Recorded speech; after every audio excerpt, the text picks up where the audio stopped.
The proxies, right, that you talk about, or the private military companies you talk about, have kept coming up as players across, various episodes we've done in this Future of War series on the Great Tech Game podcast. Um, and one of the questions that also keeps popping up is when you think about it from a geopolitical conflict standpoint, predicting how these commercial entities will actually act becomes a key question, right? I think you already started referring to it. We've seen Starlink and SpaceX, right, founded by Elon Musk, being critical actors in Ukraine and elsewhere. And then, of course, we've seen recently the spat between the president of the United States, Donald Trump, and the founder of these companies, Elon Musk. And that again, I would say, highlights the tension that exists, right, between these commercial entities that have become more and more powerful, more and more capable, more and more critical, and governments that are largely relying on them. And so the question I have for you is, how do you, as whether you are sitting in the government or whether you're sitting in the commercial entity space, how do you start to predict how this tension will get managed over time, right? In wartime versus peacetime, will the governments possibly try and exert much greater control? Will they try to break monopolies? For example, I believe recently heard, the president say we need to break the monopoly of SpaceX and get more competition, right? So talk to us about that relationship, because I think ultimately that will be a very critical piece of how we'll see the domain evolve. Of course, there's also the element of let's say a US commercial entity or a European commercial entity dealing with a foreign government, right? So there's US entity, US government, that dynamic, and then there's of course the foreign government, foreign entity dynamic. How do you expect that to play out? Well, so that's an important question, and in the circles I travel, that's brought up a lot. The heart of your question, as it's routinely asked, at least over here in the U.S., is will commercial companies be there in times of conflict when the U.S. needs them, right? So, this idea is, well, commercials just after the money, right? This is have they're going to cut and run if they need this underlying thing. So commercial entities are motivated for a variety of different reasons. Some of them are social and geopolitical. We saw that by how some companies responded when Russia invaded Ukraine and pulling out of Moscow and the others. So there's a social conscience type of thing. Some of it's market share, trying to increase the market, but not about profit. So it's a long-term vision. And then sometimes it is about profits and the like.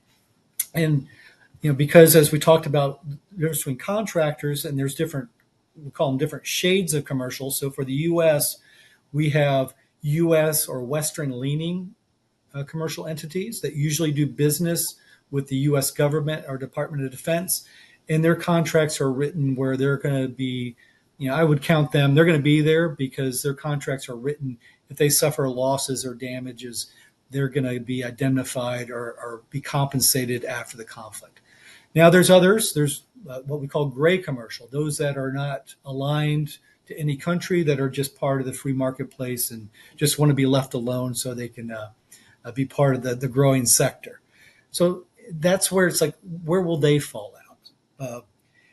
And whenever the folks in, wearing the military uniform are concerned about commercial and want to know, hey, we don't know if, if Elon Musk or SpaceX or, commercial company W is Yeah. going to be there. We have to wrestle with that same question on the geopolitical, will our allies be there, right? Yep. Because democracies, we elect officials, and every election can bring in a new power and a new way of thinking. So, this isn't unique just to commercial. Depending on the greater, what is the reason for the war? What is going on with the neighbors associated with this conflict? So these countries, their political leaders are going to make determinations based on that and what their electorate brought them into office for. So again, it's not isolated just to commercial. And this is my own view. I sometimes think commercial companies will be more reliable based on their contract than sometimes democratically elected politicals, Nice. because the contract is written, and if it's written well, they're going to exercise, because breaking contracts is bad business. So you break a contract, you're not going to get future work, and you may be taken to court for breach of contract. So every contract has usually war clauses. So if there's damage or things that they can't control, they have ways to escape it. But overall, most of the commercial entities I talk to, or their executives, they're going to execute the contract, and they're this isn't their first time at it. So those contracts were written. If I'm providing services in times of hostilities that cause harm to my satellite, I'm going to be compensated. So this brings up an important question. A lot of my European friends, they have a different relationship with their commercial.